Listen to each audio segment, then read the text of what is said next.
ये class 10th ICSE 2025 physics का question paper है और इस वीडियो में हम आपको इसका आंसर बताने वाले हैं, तो आप सभी जल्दी जल्दी अपने आंसर्स मैच कर लीजिए।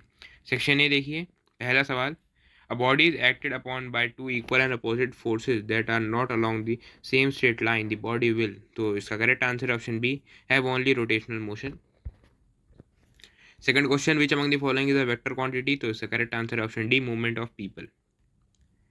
Third question, what is the correct energy transformation during burning of candle. तो बर्निंग ऑफ कैंडल के दौरान सबसे पहले केमिकल एनर्जी हीट और लाइट में बदलती है। उसके अलावा आपका fourth question, when a ray of light passes from one optical medium to another which of the following physical quantities does not change. तो फ्रीक्वेंसी नहीं बदलती है इस वेव की, ऑप्शन बी आपका यहाँ करेक्ट हो जाएगा। Fifth question, which one of the following combination is the correct ascending order of the electromagnetic waves in terms of wavelength। तो फिफ्थ क्वेश्चन का करेक्ट आंसर है option A, gamma rays, visible light, उसका जाता है microwaves. Six question, for a lever a graph is plotted with a load on x axis and efforts on x axis, which of the following represent the slope of the graph। तो इसका correct answer है option A, mechanical advantage. Seventh question, for a real image found by convex lens the ratio of this then the object is। तो इसका correct answer हो जाएगा option D, between f and 2f। उसका आता है आपका eighth question, ray of light is incident normally on the face of equilateral prism totally reflected at the second reflecting surface the total deviation produced by the path of raise.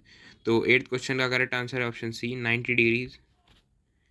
उसका आता है आपका ninth question, close circuit containing a bulb and cell the electromotive force and terminal voltage is related as। तो आपको यहाँ पे EMF और terminal voltage की रिलेशन बतानी है। तो क्वेश्चन नंबर 9 का करेक्ट आंसर है ऑप्शन बी। 10th क्वेश्चन, a metal piece of mass 5 gram has thermal capacity this if the mass of metal is tripled then the specific heat capacity will be। तो 10th question का correct answer हो जाएगा option D. 11th क्वेश्चन, assertion reason question है ये, तो इसका correct answer हो जाएगा option C, A is true but R is false. उसके बाद आता है आपका 12th question, in the given circuit X Y and Z the resistors R1 and R2 are connected in. तो यहाँ पे जो y है उसके अंदर तो आपका पैरेलल के अंदर कनेक्टेड है वो R1 और R2, और लेकिन Z के अंदर ये सीरीज में है, तो आपका करेक्ट आंसर हो जाएगा option C. 12th question, radioactive element P emits one alpha particle and transform to a new element Q, what will the position of the element Q in periodic table। तो इसका correct answer है option D, two groups to the left of P। Question number 14, each of the substance given below is supplied with same amount of heat, which one of the following attain the highest temperature। तो इसका correct answer है option D, lead. क्या रहता है आपका 15th question, तो इसका correct answer हो जाएगा option C, anticlockwise when magnet is above the ring and clockwise when the magnet is below the ring. उसके बाद आपका क्वेश्चन नंबर 2, तो देखिए पहला सवाल इसका, in uniform circular motion the centrifugal force acts. तो इसका करेक्ट आंसर हो जाएगा अवे फ्रॉम द सेंटर। उसके बाद आपका B, reflective index of a medium is independent of. तो ये होगा angle of incidence, angle of incidence से इंडिपेंडेंट होता है ये। थर्ड क्वेश्चन, करेक्ट आंसर होगा एंगल ऑफ इंसिडेंस।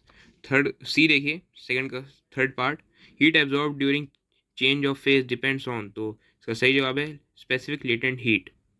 उसका रहता है आपका था EMF of the cell is. तो इसका सही जवाब है greater than the terminal voltage when the cell is in open circuit. उसका रहता है आपका E part, in a setup transformer the turns ratio is. तो ये होगा मोर देन 1।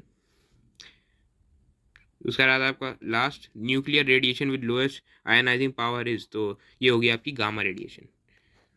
तो ये था आपका आज के आंसर की। Thank you for watching, much more.